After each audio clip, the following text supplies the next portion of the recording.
It's the third day in the working week, and we are live again on your television screens, bringing to you the latest stories from across the country, Nigeria, and most times, of course, outside of the country, Nigeria. I am Joe Hansen. And I am Olive Emodi. We're looking at some of the biggest stories, chief of which is, of course, the Oronsaye Report that has garnered mixed reactions from Nigerians. Some that are very excited by it, and some others who think it's too little, too late. And, you know, Mr. President, charity begins at home. Start from your cabinet. These are some of the reactions that we're seeing. Today, we're going to also be looking at which way Nigeria, where we sort of have the opportunity to express some of the big things that have been bothering us here in Nigeria. We also have Dashen Usman, who will be bringing us breakfast headlines. Good morning, Dashen. I think one of the things that has actually been disturbing us in Nigeria has to do with the high cost of living. Yeah, very, very important. We actually know about the protests, nationwide protests that happened yesterday. But then it was supposed to be a two-day protest, and today's own has actually been shelved. And the NLC has given the government a two-week ultimatum to meet their demands. I really don't know how that is actually going to happen, how possible it's going to be. But, you know, they've been given a two-week ultimatum to actually meet the demands, or you know, another round of protests would actually happen. And I have a feeling, a really strong feeling that, you know, when that time comes and the administration doesn't meet the NLC's demand, then it's going to be worse than this. The protest will be worse than this. So. Well, many people have said that it's just not going to meet any end. It's just a protest, and calling it off also shows that the NLC is weak. And some have even lost trust in the NLC. But then again, would also like to look at the fact that many people came out en masse. I mean, they trooped out to support the protest. But what was a bit funny, or a lighter note, was the fact that the police officers were doing a great job by sharing biscuits and water. And I did hear that the numbers doubled. It was as if phone calls were made to friends and families at home. They don't share water and biscuit. You know, the police actually said started coming to the protest. Yes. Yesterday, they actually said they're not out to stop the protest, but to protect the protesters, which I actually felt was a wonderful, wonderful. Yes, I think when we see bad behavior, we should call it out, but when we see good behavior, we should applaud it. Yeah. And the Nigerian police force, you know, did good. It wasn't a case of people being afraid, which is usually what we see we've seen in previous protests in Nigeria, where people are afraid that the police will release tear gas, or there's going to be some form of altercation between the police and the citizens. So great job to the Nigerian police force. We'll talk more about this shortly. Dashen, you'll bring us breakfast headlines, but first let's share our top stories. NLC suspends protests, extends ultimatum to federal government. We're talking about why that happened. NAS promises workers of speedy intervention. Of course, that's coming off from the protest and the likes. Implementing the Oronsaye Report, exactly what will be needed, and is this effective in 2024? Which way, Nigeria? Yes, we'll be looking at a very interesting topic, and we'd like you to stay put to find out. Plus, we'll look at the front pages of the newspapers for today. So feel free to be part of the entire show.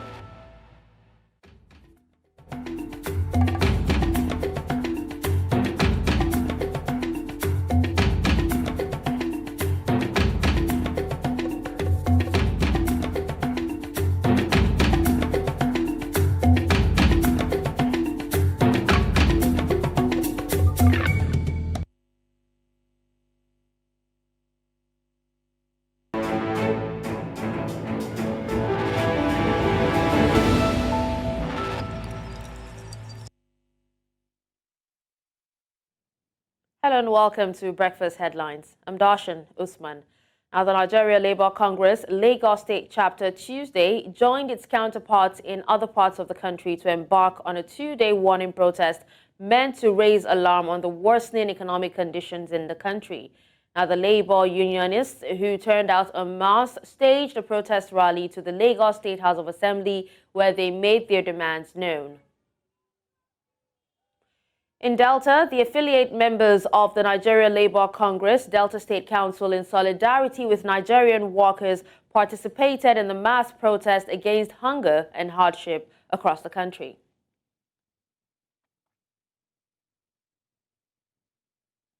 The Nigeria Customs Service has suspended the sale of seized food items over the stampede that claimed lives at the old zonal headquarters in the Yaba area of Lagos State, southwest Nigeria last Friday. A spokesperson for the Customs, Abdullahi Maiwada, announced this in a statement. The Customs had on February 20, 2024 said it will dispose seized food items to cushion the hardship and cost of living in the country. To start with, the Customs disposed food items at its Yaba office last Friday in the presence of other security agencies like the men of the Nigerian police force. The United Nations has reaffirmed its commitment to support Borno's state government in Nigeria's northeast in its restoration drive resulting from the over a decade of destruction by insurgents. United Nations resident and humanitarian coordinator in Nigeria, Mohammed Mustafa Fall, who is also the Assistant Secretary General of the UN, made this known in Maiduguri during a courtesy visit to the government house. Now, outside Nigeria, crisis talks called by Senegal's President Macky Sall entered their second day on Tuesday, aimed at setting a date for a presidential election he postponed while civil society tried to mobilize support for a vote in the next few weeks. Senegal is grappling with its worst political crisis in decades after Sall's last-minute deferral of the February 25th election. The Constitutional Council overturned the delay, and Sall, whose second term expires on April 2nd on Monday, launched 2 days of talks to set a new date. The project, or to Protect Our Election collective of over 100 civil society groups, called for city-wide shutdowns across the country and a general strike on Tuesday, demanding the polls takes place after or before Sall leaves office. Guinea's capital was on Tuesday paralyzed on the second day of a general strike, the day before an appeal for a detained union leader whose release protesters are demanding. Schools, shops, markets and roads in Conakry were empty and hospitals offered only skeletal services. A confederation of the main unions has been on strike since Monday, demanding lower food prices and an end to media censorship, better living conditions for civil servants, and the press union activists' release. Union spokesman Amadou Diallo said he was waiting for a total and complete fulfillment of all demands before ending the strike. He added that no meeting with the authorities was planned for Tuesday. In Central Africa, Chad will hold a presidential election on May 6. This will end a 3-year junta rule when President Mahamat Idris Deby Itno took power following his father's death while fighting rebels. The 37-year-old was proclaimed head of an army junta after rebels killed his father Idris Deby Itno, who had seized power in a coup and ruled the desert nation with an iron fist for 3 decades. Mahamat Deby Itno had promised to hand power back to civilians and organize elections within 18 months, but added another 2 years of transition. The end of the transition period was pushed back to October 10th this year. That's it on Breakfast Headlines. Now it's back to you guys in the studio. Thank you very much for bringing us Breakfast Headlines. So many stories to look at there. We're hoping that there's some calm that's restored to Guinea after the protests that have broken out in Conakry. I did see of an 18-year-old boy who was killed by this. I think about 2 people have died from the protest. And I'm hoping that we can get some statement or something, some address, some form of address from Colonel Mamadi Doumbouya, and that some sort of normalcy returns to Guinea. Absolutely. All right. Thank you so much, Dashin, for the news. We'll see you again at 9 a.m. All right, thank you for having me. All right. All right, you're still watching Breakfast Central on News Central. We'll go for a quick break. Our conversation will start off this morning as we take a look at the most talked about report 12 years after. Do you think it indeed has any impact? Our guest will be joining us. He is Dr. Joe Abba, and of course, he's set it ready. But then again, let's go for that break. We'll be back to start off the conversation.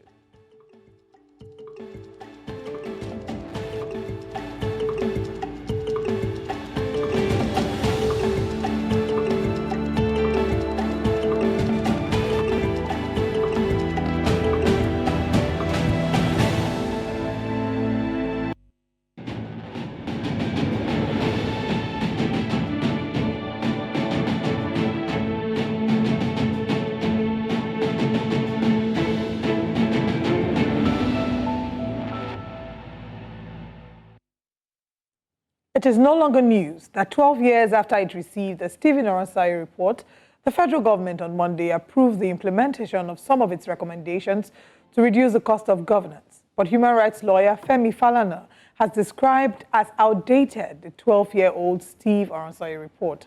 According to the senior advocate of Nigeria, contrary to the belief in official circles, the report won't substantially reduce the enormous cost of governance in the country, as it does not reflect the current situation in the public service. Well, he added that the implementation of some of the recommendations of the panel will take appreciable time, as the merger of certain bodies require constitutional amendments or repeal of a number of statutes. The 800-page report of the Steve Oronsaye panel recommended the reduction of statutory agencies from 263 to 161, scrapping 38 agencies, merging 52, and reverting 14 to departments in different ministries. Now, since the Goodluck Jonathan administration produced a white paper on the Steve Oronsaye report in 2014, the federal government has created more ministries, departments, and agencies, just as we've seen in the present administration. Well, this morning, joining us to discuss all about this report is Dr. Joe Abba. He is the former Director General, Bureau of Public Service Reforms. It's good to have you join us this morning. Good morning. Great to be here. All right. So let's start off the conversation with, of course, the most talked about report, and everyone is reacting to it. What are your thoughts to what the senior advocate of Nigeria, Mr. Falana, said concerning the report being a bit outdated? Respectfully, I think the learned senior advocate is not correct in saying that the report is outdated and will not reduce the cost of governance. It's important to bear in mind the purposes of the report. One is to essentially ensure that our agencies and commissions perform better for the benefit of citizens. That is not outdated. There are a number of agencies that still duplicate each other's functions. That continues to be the case today. There are a number of agencies that we shouldn't really be funding out of the national budget. That is still the case. There are a number of agencies whose governance structures are not fit for purpose. That is still the case today. He is right, though, when he says that a number of the initiatives will require constitutional amendment, and that will take a little while.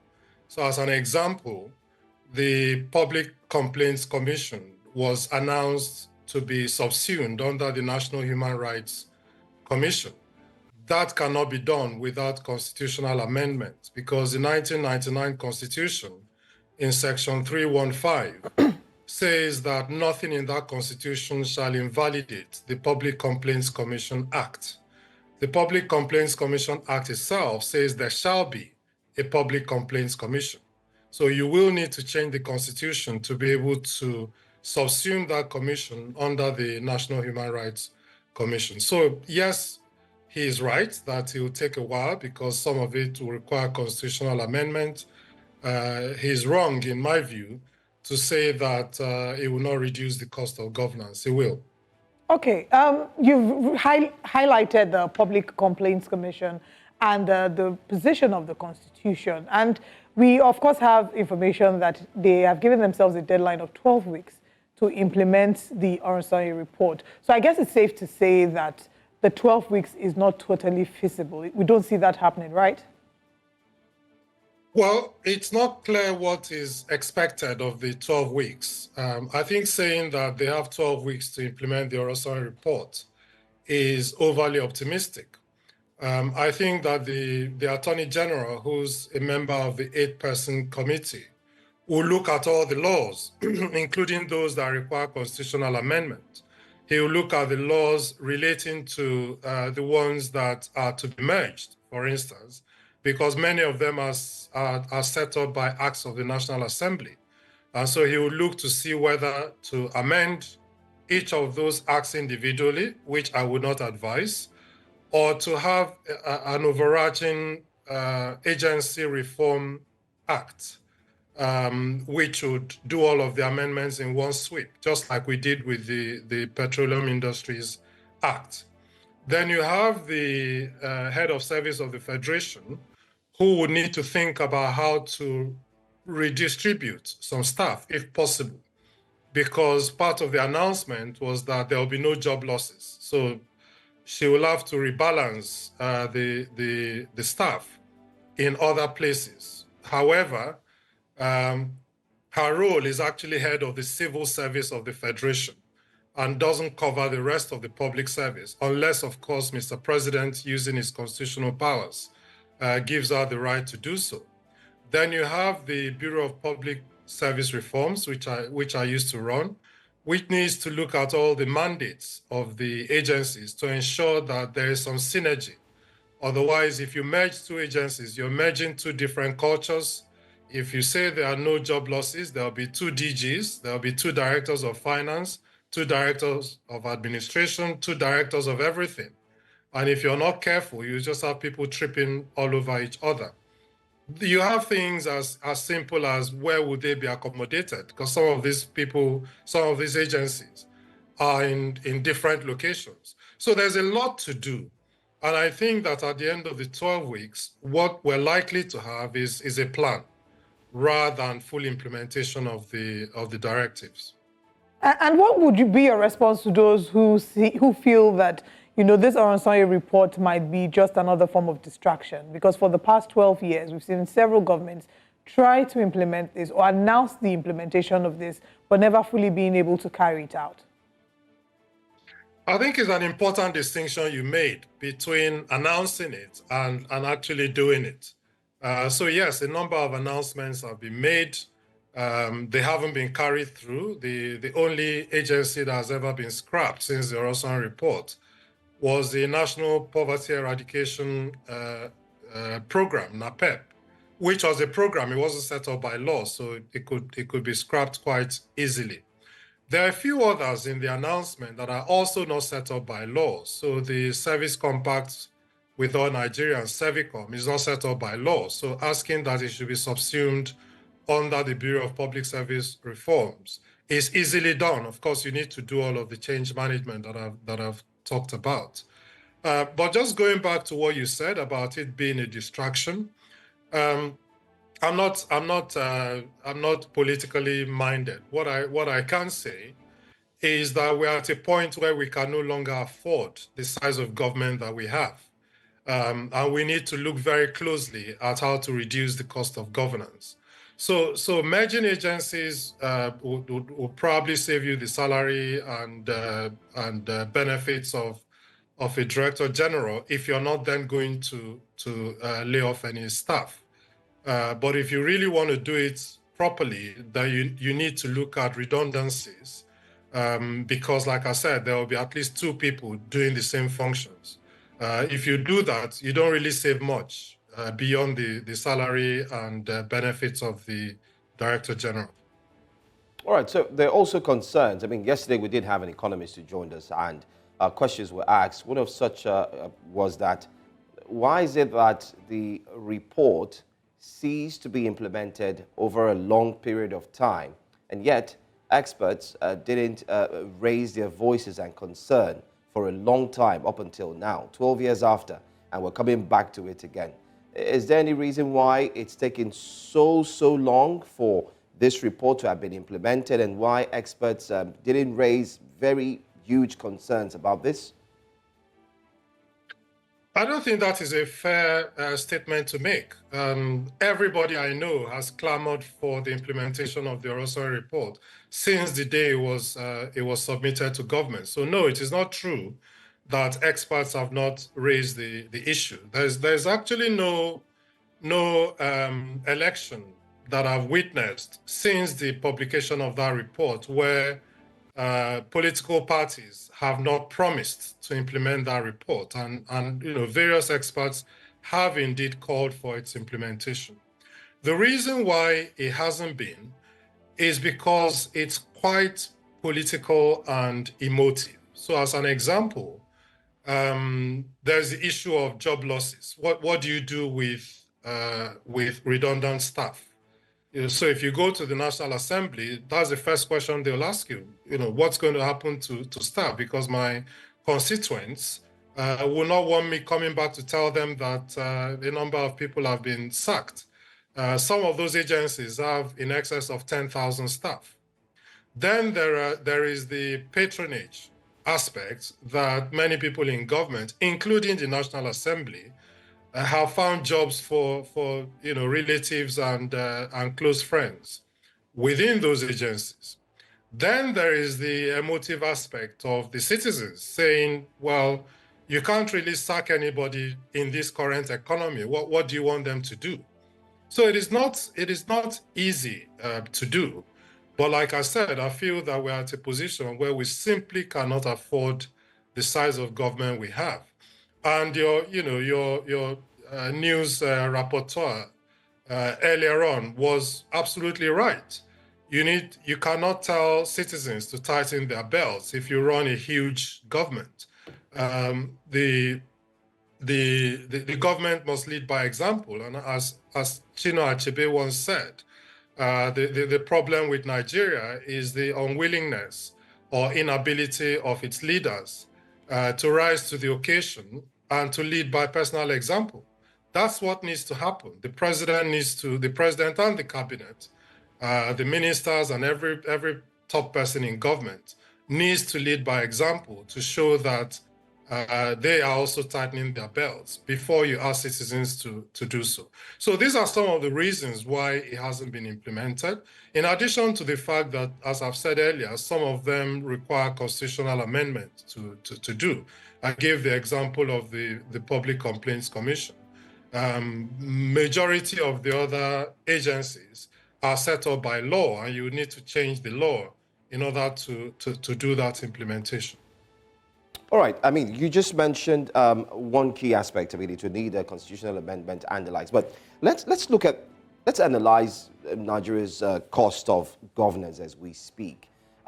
Will this report help reduce the cost of governance? The answer, many have said, yes. You've also agreed to that it will. But then again, with the current administration, we'd like you to please share your thoughts. Do you think with the introduction of new agencies and the likes, don't we see the president's hand being tied at this point? And wouldn't it mean that the president will have to expedite a very strong action to ensure that this report scales through, which may also affect some of the new agencies that he has created? I don't see the president's hands being tied. Section 5 of the Constitution vests the executive powers of the Federation in the president. That is as powerful as you can get. And so the president can push through anything he wants to within the executive, so long as it's within the law to do that. So no, I don't see his hands being tied. I think it's a matter of will. If he has the will to do it, then there's every likelihood that it can be done. Yes, there's the aspect of the National Assembly, because, like I said, most of these agencies are set up by law, and so you need to get the concurrence of the National Assembly to amend the laws or to scrap them. And if it's the ones that require constitutional amendment, then you need to go through the whole process, including getting 2/3 of all the states to agree to that amendment, which takes a while and which is not easy. But I think, the president showing a clear determination to do so, it's half the battle already won. Right. I'm going to go back to something that you highlighted regarding the president already running a bloated cabinet. And one of the things that we've seen the most that Nigerians have said ever since the Oronsaye report came into the big conversations is the fact that the president is in some sort of a contradiction, trying to cut down the cost of governance when you're running a really bloated cabinet. Some have talked about the SAs and the SSAs to these ministers. So what would be clear-cut signs that the president is actually serious about cutting the cost of governance? What are some of the actions that he will need to take to prove to Nigerians or to show to Nigerians that he's actually very serious about cutting the cost of governance? Well, first of all, I think we have too many ministers. The Constitution requires the president to appoint at least one minister from each of the 36 states of the federation. And so having about 47 or so, to me, it's a bit too much. So I think we could look at the number of ministers that we have. We should, of course, look at the number of agencies we have, which is what this the Oronsaye report is about. We should look at government expenditure in a number of areas. So in 2015, early in 2015, when I was still in government, we banned foreign training. So people traveling all over the world for some training or the other, where you can't actually see the benefits of the foreign training in the delivery of services, is something that we stopped. And we said, look, rather than everyone go to Harvard, bring the Harvard professor over to Nigeria and have him train hundreds. You only pay for one flight ticket, rather than hundreds of people traveling every year. So we stopped that, and believe it or not, a number of very famous and old training institutions around the world actually collapsed because Nigeria was their major client. We also restricted foreign travel. So for you to be able to travel for any reason at all, you needed to get the permission of the secretary to government or the head of service. And you had to provide a justification. Other than that, if you're traveling for, say, conferences or any meetings, whoever is inviting you must pay for that.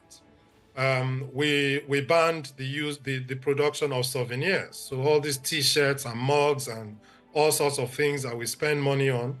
We restricted the use of hotels for government meetings. And that was actually when I realized that the conference room of the Ministry of Foreign Affairs was far better than that of any hotel in Abuja.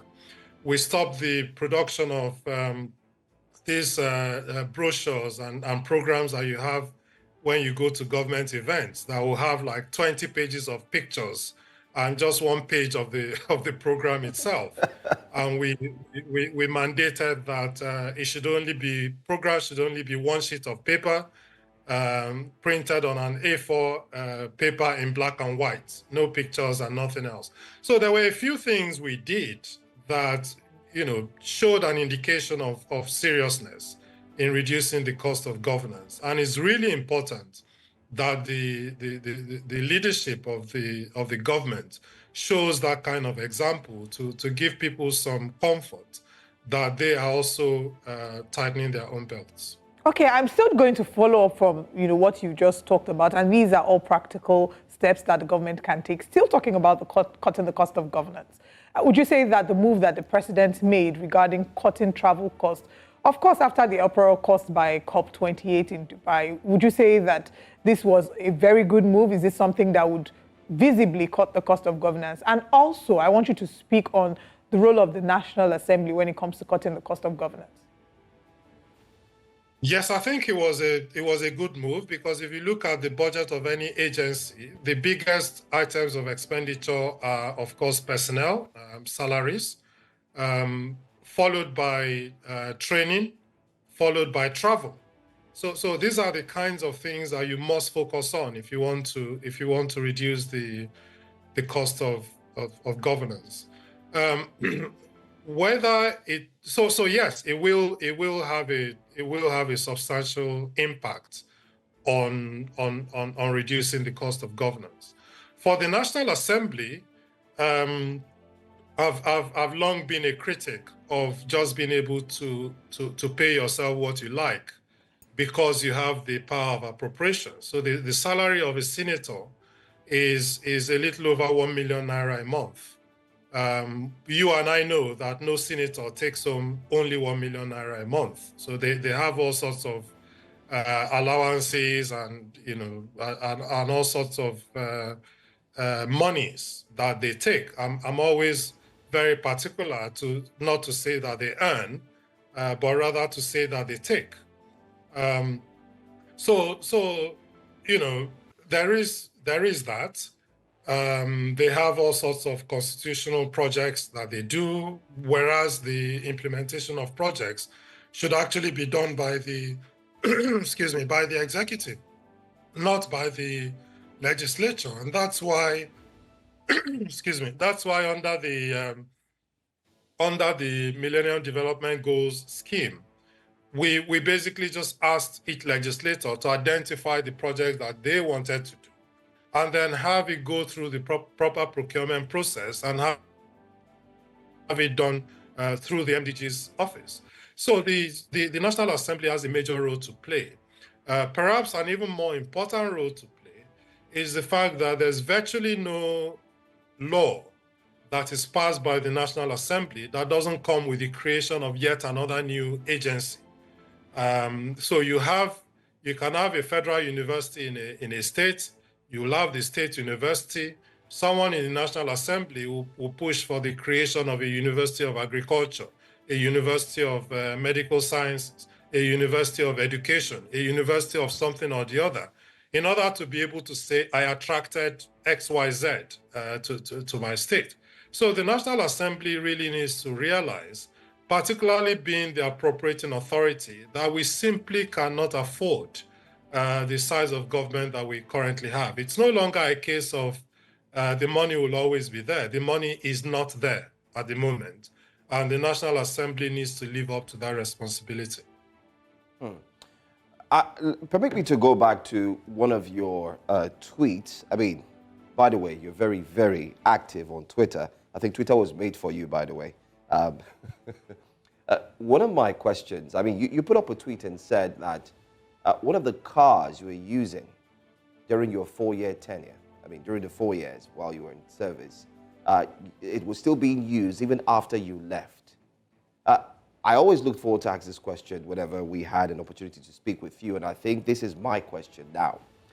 What do you make of the 160, 150, 120 million naira? Because there still hasn't been any form of acceptance that this is the actual figure that the members of the Senate have indeed used to purchase vehicles.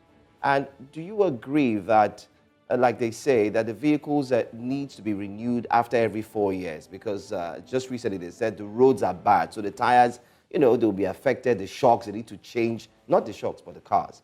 Your thoughts on all of this, looking at what you said and what you tweeted some while back. Well, let me start by telling you how I came on Twitter in the first place and relate that to reducing the cost of governance. I came on Twitter in the first place as DG of the Bureau of Public Service Reforms because I simply could not afford to pay traditional media to get my message across. And so I went to Twitter to be able to get my messages across directly. And that way, there's no risk of being misquoted anyway. By the way, that was when I realized that advertising on some Nigerian media houses was actually more expensive than advertising on CNN. But that's a story for another day. So that's why I went on Twitter, and I've retained it since then. I'm not as active as I used to be when I was in government, but that was the reason why I got into Twitter.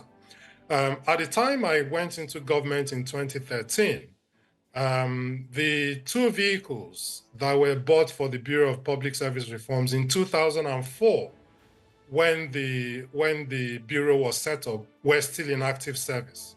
Yes, they needed frequent maintenance, but they were still in active service. They had not been sold. Similarly, the Innocent vehicle that was bought for the Bureau when I was DG is still in service. And I emphasize the fact that it was an Innocent vehicle. It wasn't a Toyota Land Cruiser or a Lexus Jeep, because to my mind, we needed to patronize Nigerian-made vehicles. And the Innocent was very, very good. I used it throughout. I think I only had one major repair in the 4 years, and it was changing a fuel pump or something like that. So this argument that you need to change the vehicles every 4 years, I'm not entirely sympathetic to. I know that accountants will say that you need to depreciate every 4 years or so, But that's often when you can afford to replace. When you can't afford to replace, then you continue to use the vehicle until it becomes more expensive to maintain it than to replace it. So I don't buy the argument. The real story is that these vehicles are bought every 4 years, and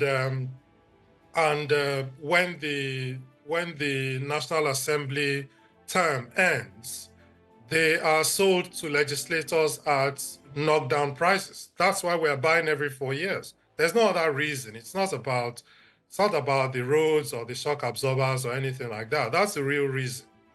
And I'm not aware of many other countries where legislators are actually provided with vehicles. The monetization policy of 2007 basically said that the vehicles are part of your salary, or what would have been bought for you as a personal vehicle will now be monetized as part of your salary. It only provided for project vehicles for the organization, not for you, the director general, so or the legislator. So yeah, but there have been director generals that have chosen to have cars depreciated, and they too bought those cars at reduced costs. Leading public service reforms, I felt it wasn't the right thing to do, and so I left the vehicle in the bureau when I finished. And 6 years after my tenure, it is still working. It is still in service of the country. 10 years after it was bought. All right. Thank you very much for taking us through that journey and sort of highlighting the importance of this conversation. And I'm hoping that the National Assembly is taking notes, and that in maybe subsequent houses, we hope to see that they can maybe start to review cutting out exorbitant prices for vehicles. I want us to talk about one of the deliberations made by the Federal Executive Council, one of which is the approval of immediate payment to vulnerable Nigerians.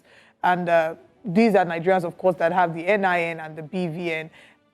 A number of Nigerians have raised their eyebrows when it comes to conversations about payment of monies directly to the accounts of indigent Nigerians. And I want to find out your thoughts on that. Is this projects that you think we should be happy about, we should be excited about, or do you have concerns that things might go awry?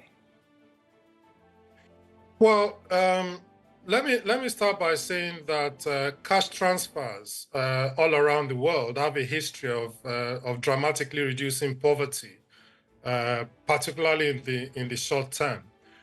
Those cash transfers are better done when they are conditional cash transfers. And so you attach certain conditions to them. You must send your child to school. You must immunize your child when they are born. It's those kinds of conditions that actually lead to poverty eradication. So you don't just give out free money. You attach certain conditions to it. I've been concerned about the National Social Register that has been used. I've been concerned about the methodology for identifying who benefits and who qualifies as poor. It's quite technical, but I think that there are a lot of risks to the way that the current National Social Register was designed, and those risks include the possibility of simply using it to reward party members and to prime them for future elections.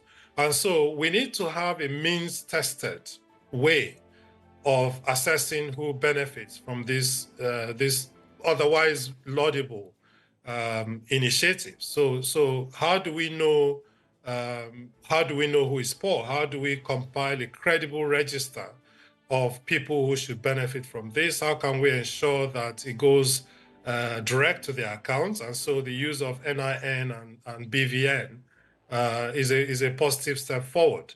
So, but I think that the National Social Register needs another look in terms of the methodology that it uses to identify potential beneficiaries. But overall, I think that it's a laudable initiative, particularly as very many people in the rural areas can simply not afford to feed, can simply not afford to treat malaria, cannot afford to send their children to school, cannot afford to live a life of dignity.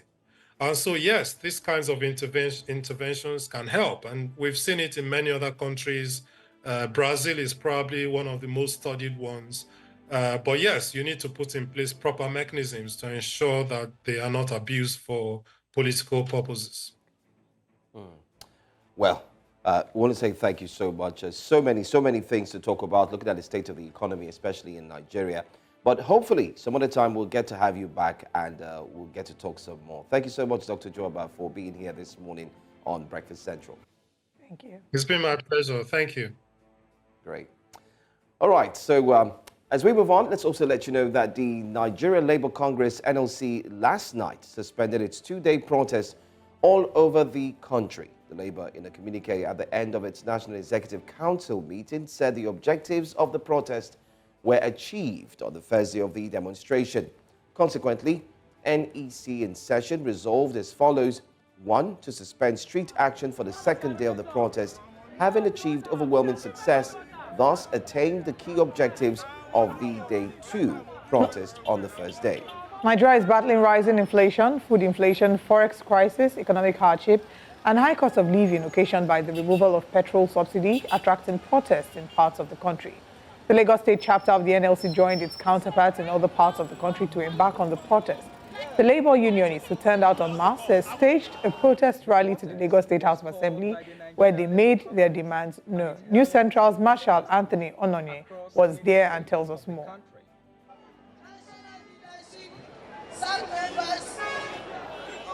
Members of the Nigerian Labour Congress in a protest march have stormed the streets of Lagos State to express their grievances over the current economic hardship.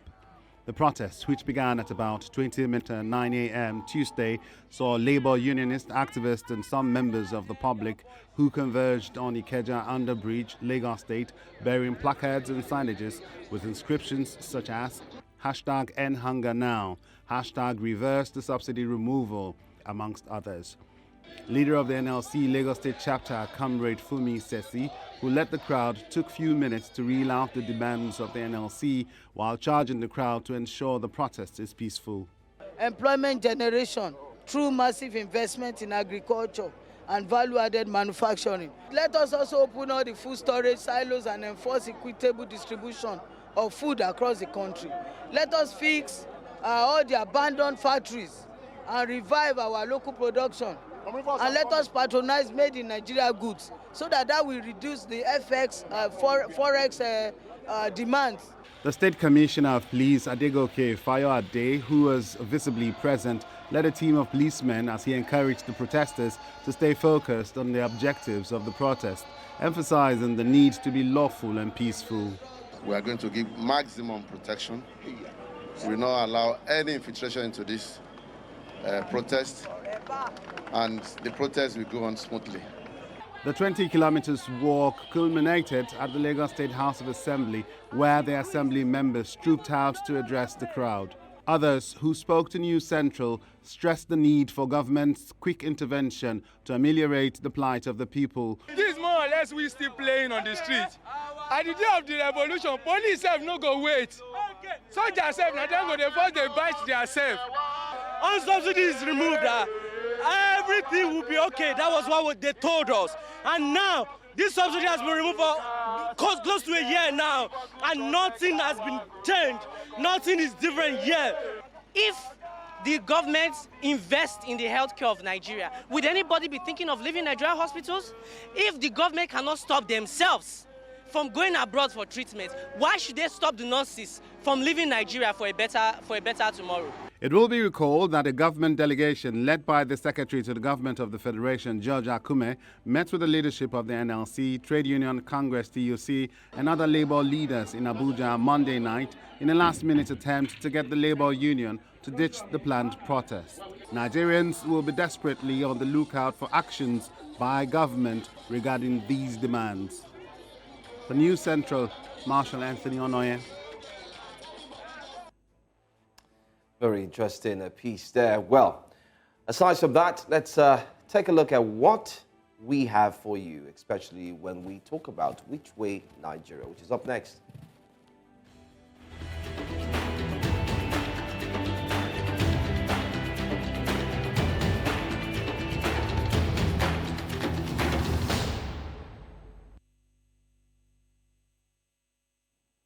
I had planned to come here with some positive energy today. I wanted to sprinkle some love and light, maybe help us all see the light at the end of the tunnel. But then I checked my bank balance and I was in shock. You know that kind of shock that makes you check your recent transactions and all your debit alerts because you're almost certain that someone somehow stole your money because the math is not adding up at all. Fortunately or unfortunately, I realized that I did all the spending. And I traced where the money was going to. A huge portion went to the purchase of fuel to power my car and my house mostly. When God said, let there be light, Nigeria missed the memo because our lived reality is one that counts electricity as a luxury.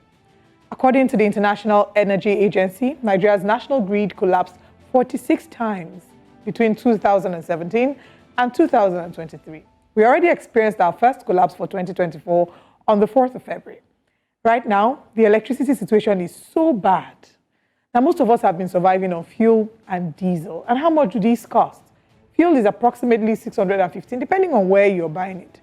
And diesel is at about 1,500, which is quite ridiculous. Now, we all grew up, a number of us, to the phrase, up NEPA, a phrase that often signaled that electricity was available. Until today, up NEPA is still a phrase that is used because of the inconsistency of our electricity. But like our South African brethren will say, load shedding. Previous governments in Nigeria have promised to fix our power problems, but even they didn't have enough power to fulfill their promises. Several ministries, departments, and agencies of government, including our seat of power, the presidential villa in Aso Rock, were under threat of being disconnected from power supply and thrown into darkness due to a 47 billion naira debt owed to the Abuja Electricity Distribution Company. It took them being publicly called out for efforts to be made to pay the debt. So, yay! Let there be light in Abuja. Oh, there's a silver lining in all this darkness as Governor Alex Oti has facilitated the launch of the 188 megawatt geometric power plant in Abia State. If projections go as planned, this will change the trajectory of doing business in Abia State for both locals and for foreign investors. This has inspired hope for residents in Abia State, even as some residents in Imo State have expressed a lack of hope in the ability of Hope Uzodinma to sort out Imo State electricity challenges. They are asking about the proposed 10 megawatt Otamiri Dam project, which he had pledged to the people of the state in 2022, and almost 2 years later, the project seems not to have made much progress. In July 2022, the Senate signed the electricity bill that allows states to generate and distribute power, as well as solve the sector's challenges. State governments, how far? Today, my heart goes out to business owners who depend on electricity for their businesses to run. Well, almost every business needs electricity, some more than others. I wonder how businesses are faring in these trying times. When will we finally sort out our electricity problems? Third world countries have stable power supply. Even countries at war have electricity, but we're still here waiting to shout up NEPA, even as the world is shifting towards renewable energy. My heart goes out to the everyday Nigerian that needs electricity for their homes, but have had to resort to buying fuel and diesel constantly. It's not as if you can even open your windows and be all right. The heat is too much. But we are getting it hot from the economy. The weather is playing supporting act. When will Nigerians breathe? As I wrap up, I just want to ask, how are you? Sadly, I almost already know the answer, but please, hold on. Don't give up. It may not look like it now, but the sun will shine again. I wish I could share some good news today. I really did plan to, but let's try again on the next episode of Which Way Nigeria.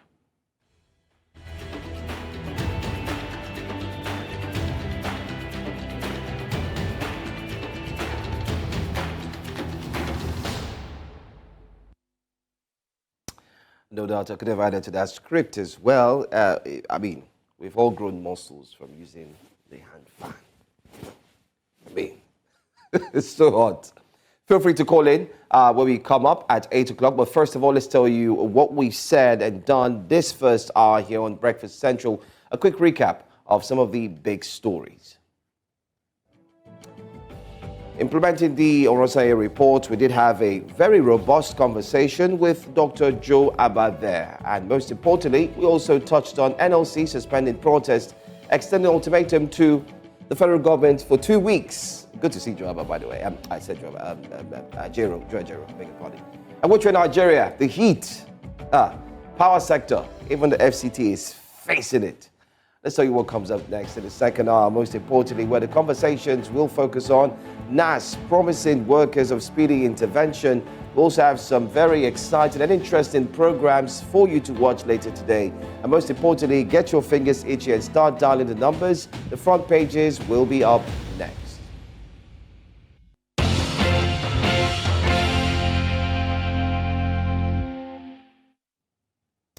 Thanks for staying with us here on Breakfast Central. Let's find out what the front pages are saying. We do have joining us this morning, public affairs analyst Olusegun Okwade, who of course is not really bothered with the heat that Nigeria is bringing. He's okay. He's sorted. He's a big man. Cut more soap for me, please. Olive, I don't know the way to start and Johnson, but you see, you just have to find a way around things, make yourself happy, and just look at the next line of action, because if you put the burden over you, you'll be off guard and life continues. I agree. Life is too short for all this stress. After all, we're all of us, we're Minister of Power in our house. Of course. Minister of Water Resources. We're in charge of our security as well. Have you forgotten that one? Very important. Anyway, let's go straight to our very first paper this morning. But we want to mention that you can call the lines ASAP. Start dialing. The phone lines will be up there and running. There you go. So call and react to the stories. Let's know what you think about the NLC strike. It has been suspended. Let's also find out what you think about the other stories we're bringing to you on the front page of the newspaper. Let's start off first with The Guardian. That'll be our very first paper this morning. The Guardian, indeed, very colorful this morning. Concerns for OPS as CBN moves against inflation, Naira speculators. All right, let's look at that in front. You see the pictures of the protest in different parts. I want to say this is actually commendable, and I'll say why we said commendable.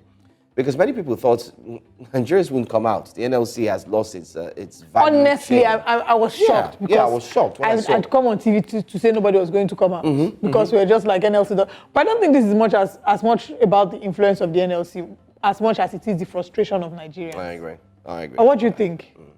Do you think the NLC, it was the influence of the NLC as much as... It's more of people coming out on their own. People are frustrated. Because if you know, we have NLC, TUC is TUC backed out. And so many CSOs said they are not going to join. So it's not more of you see, we are all idle. Even the corporate guys are not working. So many of unemployed staff. And kudos to the police agency who are able to provide at least something to keep the body and soul together on the field. So at least if you are on the field yesterday, you take some biscuits, you take water, and that could go a long way. Least, of course, a very long way. When the big boys are taking 0-1-0, you know the calculation, and the other guys are having 0-0-0, and you have somebody who is providing biscuit and water. You just go and call your neighbor. It's happening. I did hear, I don't know, it was a bit of a joke, though, but in between, I did hear that people are making calls to their neighbors, to their brothers. Come out, they're giving biscuits and water. And then they said the numbers were starting to look like it was increasing because people were coming and going straight. Instead of people just going straight to the police van. Johnson, that thing is not a joke. If you want to try it now, let's just get bring out food. Yeah, now, as we're talking, come out of this gate and start sharing just a biscuit and pure water. The crowd. Give it the next 15 minutes, you will know that people have credit to call one another. And within the next 20 minutes, the whole place is jam-packed. So it's not about of so much influence on the part of NLC, but people just feel they need to come out, express their concern about the hardship. Because it's not about we are going on strike for refinery, for health, tourism. It's about hunger. And everybody, before we signed up, we were actually talking about the challenges we faced with power. So you can imagine the big boys that can even save, have little money to buy something and keep, can no longer keep those things. So I feel for you ladies, because it's a function of, let me do this thing for the week. Yeah. So where is the power to preserve those things? It's no longer there. And you buy a fish, a kg for 6K Monday, and you're going there Wednesday, is an already 8.5. I say the amount of hours that I have said in this past week, I don't think I've said that number of hours in the past 2 years of my life. Because you go to, even when you want to buy food, now buying food is a luxury. I went to buy food on Sunday and I kept saying, because I asked them, how much is this meat? They say, one lap of turkey, 4,500. One turkey lap, not very big. One lap, 4,500, just to put on top of my food. I know. I told them, remove it. Because why are you putting 4,500, one lap? What I used to buy 1 kilo of meat an average before. thing for you to eat now, if you must eat something at least light. Egg is about 250 naira. I had made that summation on my social media page that egg is going for 200. And people were telling me, no, it's 150, can't get to 200. Now, it's 250. Because the pack is about 4,300. Egg. Exactly. The stone the builders rejected. Yeah. Egg is down, by the way, egg is down the meat. Egg is the new meat. Yes. So if you have rice, stew, buy enough, I just put egg. That's chicken and egg who came first question. We're not asking it again. No. Chicken, egg is our... It's the major thing that we all need. And we need it for our... it's a good vitamin. Oh, sure. There's a way of... It doesn't have high cholesterol again. No, cholesterol at this point is not what it's very good. It's protein. I feel an average Nigerians, you just go these routes. Create, more for yourself, because it's really not interesting out there. And I would say... NLC has done their bit, and we know the usual, they've called it off, at least passed the message. My concern is how much the Minister of Power can assist with the problem we are faced with. Reason is that a lot of things are surrounding it.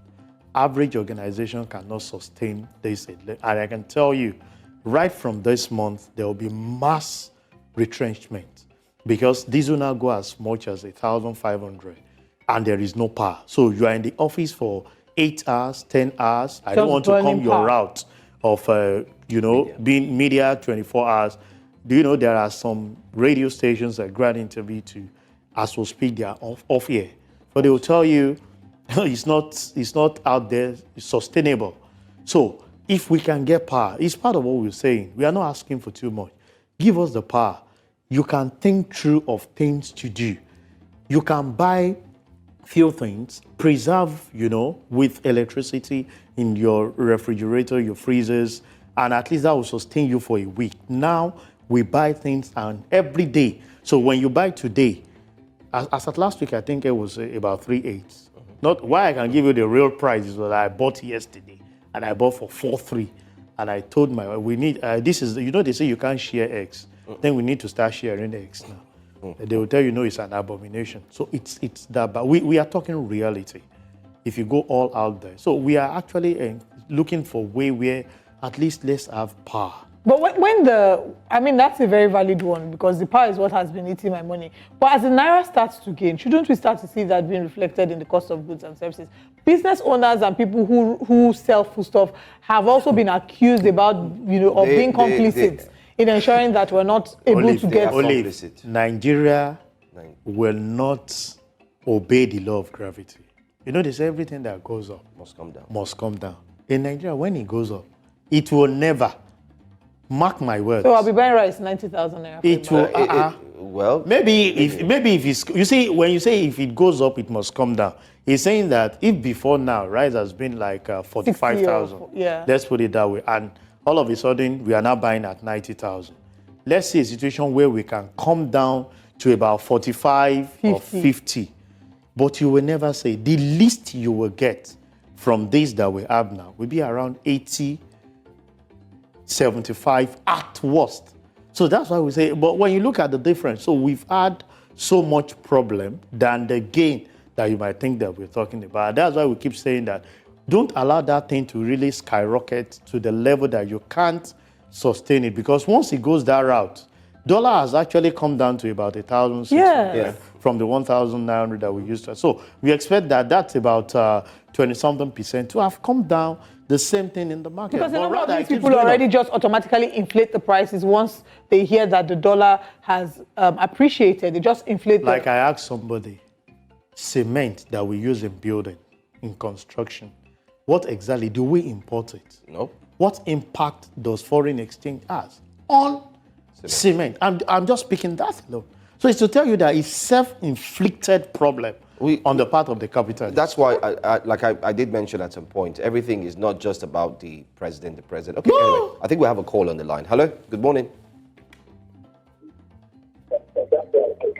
Please turn down the volume of your TV set when you're calling so we can be able to have a conversation with you.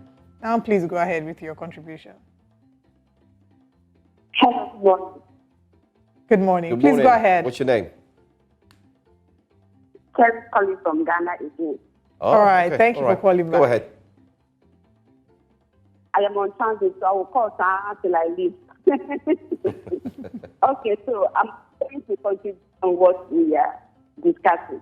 That's what I was saying the other time I called, that Nigeria is the only country under the plan that is not developing. And your guest was telling me we are developing as a state. It's not this connection. We are not developing. If we are talking about power in 2024, my brothers and sisters, we are not developing. If all our government is going about doing for us as citizens, in every 4 years they will gather people, we kill, and they kill some of us, and they beat some of us, and they discriminate some of us, and at the end of the day, all the governors are talking about is this. They are consulting this. We are consulting this. We don't have a right in Nigeria. This power is still a discussion on the table. Look at what the host, I don't know your name, sorry, the lady read. Look at what she said. She takes her account and her money is being spent on fuel. How? Life is expensive in Ghana for the ones that have been here. But you see, it's not part of what eats your money. And if you are living on fuel, you spoil the car, you spoil the house. I mean, nobody can make any sensible living. Even if you earn $1 million in Nigeria, what you have to spoil your car and for at the rate that they are selling petrol now. You can't basically do any other thing for yourself or your children, talking about extended family. So we are stuck in this thing. So I don't know why the NLC is even calling off the strike. Anyway, the protest won't even do anything in the first place. Because as it is now, it's just what it is. Whatever we see, we take. Until we have another chance to make the changes that we are all desiring. Because everybody has lost hope. Everybody wants to leave. I am leaving. I am on the road. All right. That even makes Nigeria a difficult country to any other place. Thank you very much for sharing your contribution. That's shocking to hear that in Ghana for the 2 hours you're having power supply uninterrupted. I mean, the last time that I went to Ghana, I remember my friend complaining that, Charlie, the light has been bad in the past 2 weeks. And I asked her, when last did they take the light? She was like, I think like 3 days ago. And I looked at her like, are you really kidding me? You don't have your power interrupted regularly. That's our reality. It's 2 days on, 1 day off. And these days, if you have any day on, you should be grateful. Even when the people on premium are already with the class of those that cannot be guaranteed supply. So it's why anytime Ghana wants to insult us, it's power that they used to insult us. So you know why I'm just shocked is that if Ghana is making headway in terms of, I know the next thing people will come up and say, you can't compare the population of Ghana and Nigeria, but please, let's. How long is that excuse going to last? You know, I always have a rebuttal to that question, and I'll tell you this. This is my rebuttal. You can't compare the number of population. You're wrong. The higher the population, the more the power. What do I mean? Because when you have more people, who are willing to pay. So you're going to make more money. So it's just requiring your investment. That's it. Then you'll be able to recoup It's the same thing in America. America knows, okay, fine. America has the population. So whatever they come up with, they know that you have mass, number, pay. Okay, let's quickly get to another newspaper. We have the New Telegraph newspaper this morning. On the front page of the New Telegraph, restore individual industrial hubs, palliatives to farmers, fix refineries, NLC tells federal government. And this is, of course, as a result of the one-day hardship protest, which was initially 2 days, but they cut it off after the first day, saying that their goal for the 2-day warning strike was achieved on the first day. And I'll come back to ask our guests, the importance or lack of it of NLC strikes. Senate proposes 6-year single term for CBN governor. Okay, that's another interesting one. They should also propose 6-year single term for the president. Well, I mean, Peter Obi has said 5-year. That yeah. Just do 5-year and go. So here we're saying $26 billion passed through Binance in 1 year, according to Cardozo. Binance has come under fire. They say so much money has passed through Binance, and we're not quite sure exactly how these monies got in. And they say they're hoping that there's a lot of measures that the CBN will take regarding Binance that may or may not strengthen the Naira. CBN EFCC move against illicit FX flow and external reserves. External reserves hit $35.5 billion. Interest rates now 22.7%. CPR raised to 45%. And here we have Apex Bank, CRR, I beg your pardon. Apex Bank begins sale of Forex to BDCs. Yes, they said they'll start selling to BDCs every week to ensure that we have adequate flow of FX and in that way maybe strengthen the Naira. Tinubu launches initiative to check expatriates influx, generates funds, others. Once policy shouldn't become bottleneck for foreign investors. Fast talking tied to bread. No, okay, this is a study. At the top of the paper, Tinubu fuel subsidy removal challenging but necessary. We're still on this conversation. And then there's some other ones here. $496 million payment. Senate probes Ajaokuta Steel Company. Still talking Ajaokuta in February 2024. Reps halt takeoff of revised guidelines for nurses, midwives. And in Benue, Alia floats 2 judicial commissions of inquiry to probe Autumn's 8-year tenure. Final story, Ozekome. Tinubu government started on very wrong footing with subsidy removal. There are too many stories to take here. I don't even know which one to take. Olive, a lot. But I think I will stay on the major banner on that new telegram. If you talk about restore industrial hubs, it borders around what we've been saying. It's the power that energizes the industrial hub. And that's why before now you saw a lot of industry pulling out of the national grid to have their own IPP, the power plants where they can even share. And that's huge investment on their part. And when you go that route, what should be a provision by the government now being provided by, the industries themselves, it will eat into their cash flow. And that on its own will be trickled down to the consumers because they need to recoup back that particular. And that's why we're saying, can government be intentional? I keep asking myself this question. What suddenly changed? Because during the last administration, there were no issues of gas insufficiency. And all of a sudden, we were told that the people providing the gas are suddenly downturned because we are owing so much and we need to get the other side of it. So for me, power is very... If you can give power and security, only... I'm telling you, nowhere, I agree with you. Nowhere will be as much as good as the country. We do have Paul calling from Lagos. Good morning to you, Paul. Yeah, good morning. All right. Morning. Please go ahead with your contribution. I actually want to ask the guest question. And one of the questions I want to ask him before I conclude that if you have an issue in your family and the issue continue repeating and repeating and repeating, what will you do as a man of the house? And I want to let Nigerians know this system we are now is not working. It's not working for us. Any system you have that the road is not being constructed, no electricity, no water for citizens, we know that it's not working. We must do a very radical change that will make it to work. Or else, at the end, we're going to run at the foot, that is, collapse ourselves. Because when things are not working, it's not working. You can see, since I was born 50 years now, The same thing I've been hearing on television. I don't have opportunity to be a politician. I don't have opportunity. I'm a simple pastor and a new pastor. The same thing I've been hearing since I was born is what I'm hearing till today. I'm not saying that it's not working. Yeah, and I say we come and do go back the same thing every year, just the same thing. Thank you. Thank you very much, Paul, for your contribution.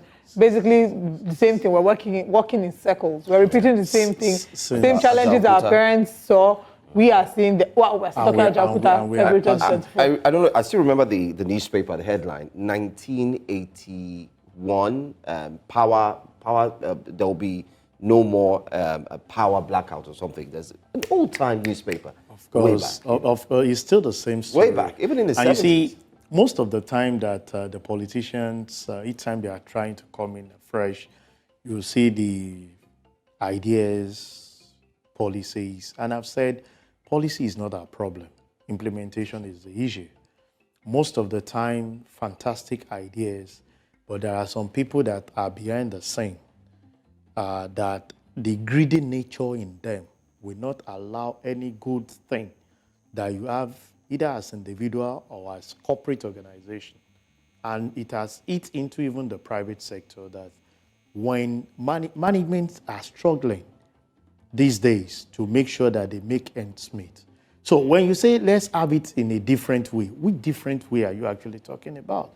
And that's why I've said the major area I feel this current administration need to focus on, with the expertise of the president, is to strengthen the area of corruption, anti-corruption agency, and go after those people that are actually frustrating every step. It has entrenched into every department, agencies. If you can nip that you know that if I steal, there are consequences for some of these things, then those things you are ejecting. Do you know the number of times CBN has come out with reliefs on this foreign exchange? They will pump in the money. Before the money arrives, it's already sucked. It's like you using bread trying to get baskets to fetch water. To fetch water. As you are pushing it in, the thing sucked it already. So who are the people that are actually doing this that we cannot hold out there? And the way it goes is, if you succeed in carrying out a bad attitude and you are not curbed in this organization, be rest assured that 4 people who are actually looking at Johnson as a model will plug into it. And that's the problem. Yeah. As we speak, I'm really not too concerned about whether these things are, we have enough resources. The only area is that we do not monitor some of those things in such a way to checkmate those people people are actually withdrawing above limits and nobody's asking questions. People ask that they need foreign exchange for what they don't need it for, and they sell it out there, and we are not moving after them. We've heard in this country that we have people that are actually sponsoring terrorism. During the last administration, up till now, we've not had a single person, and killing persists. We've heard about the oil and the oil theft. Yes, oil theft. They say there are cabals that are stealing the oil. Who are the cabals? How are these cabals able to move the oil through Nigerian waters? And we want to say the current minister of solid minerals came after the happening at Ibadan. There are cabals that they cannot actually also, and you expect different things to happen. So for me, it's not about let's work on power.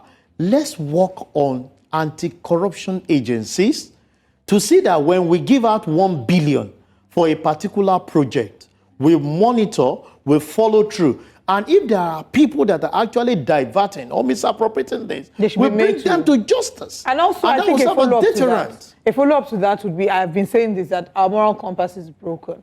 Whilst we are doing it at the top levels, we need to start preparing the next generation. We need to start teaching values such as honesty, integrity.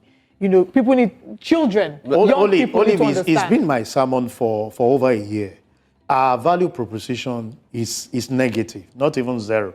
The way you and I were actually brought up. These days, we celebrate money beyond any other thing. Mm-hmm. You can imagine an 18-year-old boy buying a Benz. And he's not working, and the parents are rejoicing. And they are like, well done, my brother, well done, my son. This is the true father, the true son of his father. At 18 years. And we are not asking questions. If I And brought we a are Benz out at there 18, my in mother the would send me out of the house. Because where said, did you bring those, the car from? Those cars, pencil.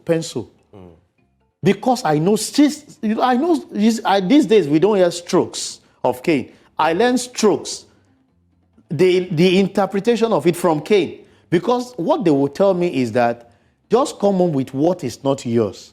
You are guaranteed 6 strokes of Cain, 12 strokes of Cain. And you won't want to hear that. But these days, our moral value is just negative. Very terrible. People go all out. Just to add float to what money. you said, I think it's high time we adopt the Chinese system of education. That one is another conversation. I'm going to explain. I love it. It's amazing. I took some time to read about it. And I was like, wow. They don't put your children in school the first 3 years, like we do here, where your child has to write exams, you have to pass, and so on and so forth. The first 3 years, they use it to instill moral values, sanity. That's why you see them at the World Cup after each game, they're all cleaning. They're not doing it for show off. It's part of their system. They don't score them in exams and say you pass, you fail. No, it's a long discussion. We have a call on the line. All the way from Benue State. Hello, good morning. Can you hear us? Great. We'd like you to speak up a bit. Tell us your name, please, and you can go on.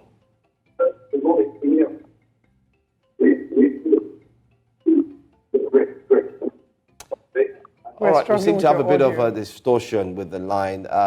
Possibly, I don't know if the TV sounds on. You might want to put it off if you can, and try again.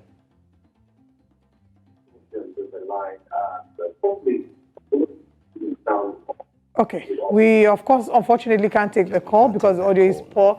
Please try again and we hopefully can take your call before we wrap up this segment. And when you do call back, please remember to turn down the volume of your TV set so that we can hear you clearly. Most important, let's go straight to Daily Trust's very last paper for today. Cost of living crisis, NLC suspends protests, counter rally in Abuja. There was a counter rally. Wow. Nigeria saying it is everything is fine. You know, sometimes, let's be honest, before you come out and engage in some things, you need to sit down and... Anyway, that's not my place. Police halt demonstration in Maiduguri. Lagos CP gives water, biscuits to protesters, and many more came through, hearing that there was free water, free biscuit. 5 killed, 26 rescued in Onisha collapsed building. Very sad story, and incidents took place yesterday. Army court-martials one officer. They court-martialed one officer, 16 soldiers over gun running in Jos. That story, I think I saw it. Was it yesterday or in between? Where there's this court, gang. You need guns, you need weapons. That's why they keep saying crime. I did see a post. Let me add that to this header. Someone said, if you really want to stop corruption and crime in Nigeria, start looking into the bodies that are being set up, the institutions. Check the police very well. You find out that there's a lot of persons who are possibly culprits. Culprits who are accomplices to this. Yeah. Check the army when you have to do with the Navy as well, the oil bunkering. Check them. Check inside. He came down to the offices. If something gets missing in your office, check inside your office. And he broke it down. Very, very enlightening, I must say. But then again, that's the story. Let's see you react to one of this one. Particularly, let's look at police arrest wanted kidnap kingpin in Nasarawa. And let's see another one. I'd like you to react to this one, particularly. CBN resuming sale of dollars to BDCs and raising the interest rate to 22.75%. Maybe I'll start from the reverse. The increase in the interest rate, I'm sure that will be a big blow to every business owners. Oh, yeah. When you have to... So I'm looking at the margin you need to put on every business that you do if you must fund it with borrowing when the interest rate is 22%. So even if you're doing 30%, 22% out of it has gone for the fund borrowing. So how do you struggle with the remaining 8%? So on its own, it will increase the cost of production, the cost of everything. Well, we understand the plight that what they inherited is what they are battling. And when you look at the other side, these are part of the things. The last administration clinched on the Bureau de Change and said we will not give them dollars. They are the people that are actually, perpetrating the ill. The new administration is coming in and say, okay, we have now new regulations to guide them. So if you are an outsider, not in Nigeria, how do you perceive you coming in to carry out business when you don't have consistency in policy? Let's speak from to one somebody who's administration? not in Nigeria as well, since you're talking about outsiders. We have Benjamin from Ghana. Good morning, Benjamin. Thank you for calling. Please go ahead. Good morning. Please, I would like to contribute regarding to the discussion on the station. Please go ahead. So I want to say that the Nigerian system is designed to make every Nigerian citizen to fail. Because in an actual country, whenever a child is in school, as soon as you are coming out from the school, you know where your future is facing. But Nigerian system, 90% of Nigerians are doing what they didn't read in school. Even I can bet you that 3 of you sitting there in the studio, if you can be truthful, maybe what you are doing now is not what you read in the school. It's just an adjustment. That's just the truth of life. Nigerians, look at Chinese. Right from the Bible says, train up a child. A country is supposed to position their citizens where they should follow. But Nigerian system, they make you to fail. You will come out from school and be flying a car. And mass communication students, it's a car they are flying. 90% of the people selling gala on the street, they are graduates with master's degree. You can attest to this. But the Nigerian government keeps selling and keep selling and keep giving excuses. Last time I was watching our vice president, with all due respect, at this 24th century, talking about the captured 40 months of stories that you tell to the gods. No excuses. Keep administration, keep blaming administration. So here with the Nigerian city, how will they survive? If China, look at China, they train their children from childhood. They position them where they will follow. They don't even know what other life to follow. It's where their state country plays them to follow. But Nigeria, they give us excuses. Like common light. If the average Nigerian doesn't believe that you can stay 6 months with constant light, it's like a dream until they leave Nigeria. All those things make Nigerian citizens to 90% of Nigerian youth now, they are all musicians. It's not what they plan to do, but they have to survive. Right. I can't see a boy. Benjamin. Thank you so much, Benjamin. You know, Olive, that reminded me, I was having a discussion with my friends and I said, they need to check the syllabus. When I was in secondary school, I was a very good calculative guy. So I did further maths and I asked myself, integration, differentiation. The Y, the X. The Y, the X. Where have I applied this thing? I've never used it. And I remembered when I had further maths, I had, it was a P7, and I'm like, and a lot of people, struggle to pass exams, but are very creative. Yeah. And that's why I've said, can we revamp technical skills? I agree completely. Some are very creative with their hands, and that's what the Chinas are doing. Yeah. These days, we don't have artisans. People that are builders. Plumbers. Getting a real plumber is a problem. Is a problem. And like even good electricians, technicians. Yeah. We are not all we want is that go to school, 4 walls of secondaries, because the curriculum. In fact, if you are a technical student, nobody really, recognize you as a graduate. And that's why we say, can we reorientate the mind of our children? Look at Mark It's Zuckerberg. not the children, it's the mind of the parents we need to change, first of all. Because it's the parents that usually will guide them, go and study law, or doctor, or accountant. Exactly. Those are the things. When that guy can pieces the phone, and put it back without anyone guiding him. You see, that's why 10 years ago, 15 years ago, all of this changed when we started seeing people who said they are furniturists. And their parents were saying, are you sick or something? You're supposed to be a lawyer, the biggest.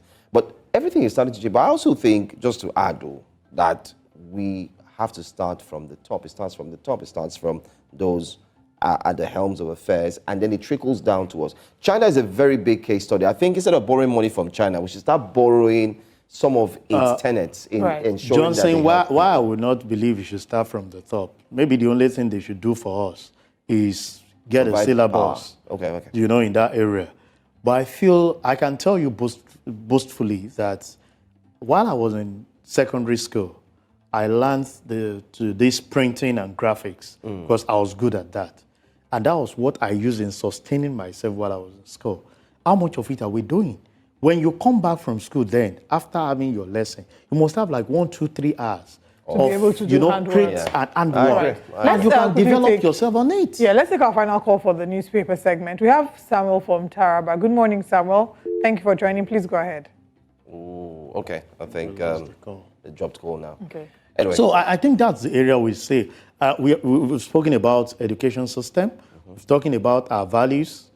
All our leaders of today, it is the value proposition of the land which they are actually jettisoning.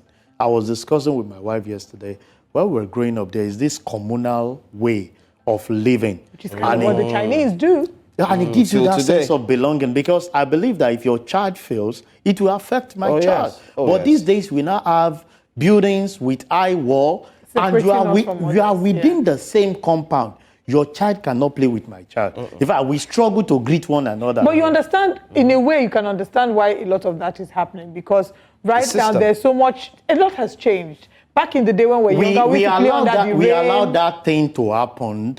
Those changes you are actually mentioning, we created it. So we must revert back to those days. You will come out with other children and play in the rain. Yes, you play with tires. You learn certain things from Johnson because we are playing together. I know a lot that I learned from my friends in our childhood day that actually assisted me today. So, but these days you are just alone in the room. So what will you be watching? Nickelodeon. And that's the only thing that you have to watch. When there are other things. So some other work, play that we do outside, assist our mental growth. Teamwork. While we're growing up. Teamwork. We started building it right from childhood. Somebody is picking this sand. This other one is picking it. And you say, oh, this guy has the strength to quickly calculate things. That's where synergy will come up. A lot of guys that are together today started from the scratch. They knew each other's strength. While they were in primary school, secondary school, and fortune brought them together. As, oh, I remember Johnson. This guy can speak grammar. He's Baba grammar. So I'm good, behind the scene. Johnson, you go all out, give it the grammar, and we make the money. But these days, it's about solo run. And you cannot walk alone and achieve the success. And it's that same solo run that our politicians are employing when they're running for office, because it's like, it has to be me and me alone above the party. Anyway. Thank you so much for joining us for the newspaper. So always a good time to start the Wednesday with you guys. I'm telling you. Well, thank you to our callers as well, those who've called from within and outside Nigeria. We have more to come this morning on Breakfast Central.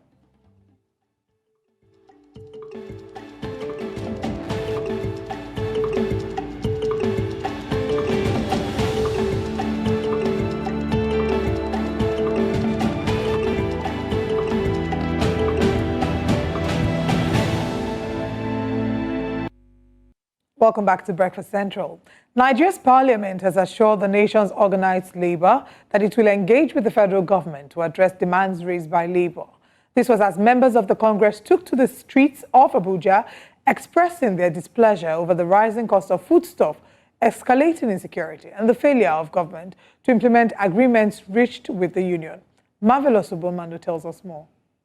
The protest was called by the Nigeria Labour Congress, and it held simultaneously across many states of the country. Members of the organized labor converged on the Labour House, displaying several placards expressing their displeasure.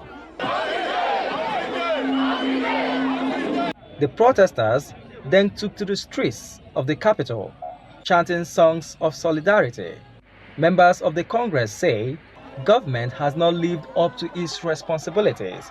Thus, the rising hardship being witnessed in the country. This is not just a symbolic rally, but it is a rally to signal to the people in authority that there is problem in the land. People are dying of hunger. People are dying of banditry. Insecurity is everywhere. Kidnapping is everywhere. You kidnap a poor man, you ask for millions. Where is he going to get the millions? This is not the first time we are here. We were here before. So it's because of their inability to take action that prompted us to be here today again. The chairman of the Senate Committee on Labor and Employment, while speaking to the protesters on behalf of the leadership of the National Assembly, assured that efforts will be done to address their demands. We want to assure you that this letter will be discussed at the plenary session. The leadership of the National Assembly feels what you feel. We will win. We will hold them to their word. We would like to give them the opportunity to really see if they can act on what we have always been tendering. So we just want to hold on. Let's give them the chance to take our words home. The Nigerian workers here have submitted their letter to the leadership of the National Assembly with the hope that the issues they have raised and canvassed in the letter will be adequately taken care of as promised by the leadership of the National Assembly. But the big question is, will there be anything different or will it be business as usual, ending up in empty promises? Most of the Nigerian workers here will be hoping that their efforts will not end up in futility as usual. In Abuja for News Central, Marvelous Oboman. Thank you so much, Marvelous Ogbomanu. Well, the strike has indeed been put to a halt because, according to the NLC President Joe Ajaero, yesterday's protest indeed covered what the second day, which was supposed to be for today, slated for today, indeed was able to cover. But there are also concerns, because the concerns are the following. One, the presidency has alleged that there's a political agenda behind these protests. And one would ordinarily wonder why such thoughts would come out from the presidency. Don't forget, too, that Nigerians, both those in Nigeria and the diaspora, have continued to hammer on the need for the federal government to cut down its cost of governance, to also make sure that other necessities are provided and catered for. And this conversation indeed has led to many saying they would hit the streets, and that's exactly what they did. Right. I mean, beyond us seeing that NLC and Nigerians have hit the streets, we want to see that there is an actual action that is taken from this. It's not just, showing to the government that we're displeased, showing to the government that we're not comfortable, that we're hungry. We want to see that the government actually, that there are actionable steps that are taken as a result of the protest. And it's not just something to check a box to be like, oh yes, finally, we've done this strike and all. And also just to say that the NLC has given a later date, the next couple of days, I think 2 weeks. 2 weeks. As an ultimatum to the federal government. I'm hoping that the federal government will live up to its promises and that we can start to see an actual change. We can see a reduction in the cost of living. The cost of goods and services is biting Nigerians. We want to see a reduction in that. I don't want to be a Debbie Downer. What was that word we used yesterday? Debbie Downer or what? I don't know of yesterday, but yes. Yeah. Let's take a look at one thing. While this protest was going on, the CBN, the Monetary Policy Committee, came up with an increase in the interest rate. And the increase was that it was going to they increased it to 22.75%. So that means for business owners now who depend on banks to, of course, get loans to carry out their businesses. I do know a few businesses, such as those who engage in diesel and all that, you could name it. There's so many of them. The interest rate has gone up. Experts, as at yesterday night / this morning, I spoke to one person and they're saying we foresee a lot of people losing their jobs. Businesses will close down because how do you expect the interest rates to go up that amount by 400 basis points, and then you expect us to collect loans and then it will not in any way impact on the cost of sale or business that we're going to do. So on the other hand, Nigerians also need to brace up. It's not going to be Uhuru yet. It's still going to be a very tough one because we have to pass through this dark tunnel.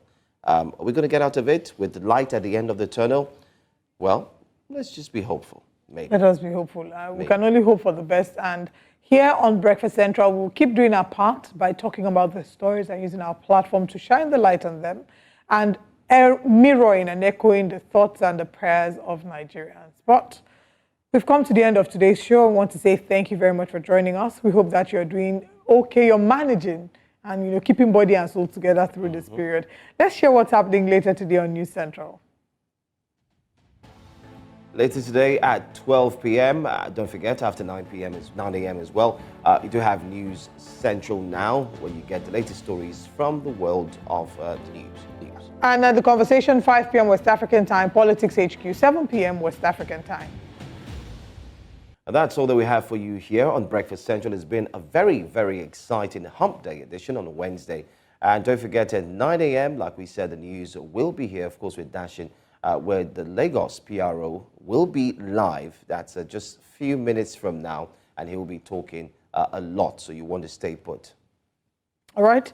Thank you very much for joining us. Thank you to all our callers. Thank you to our guests. And just to urge you not to tune out, we have Benjamin Hundein joining the news shortly. Until we come your way again, stay safe, stay well. I am Olive Emodi. And I'm Johansson. All right.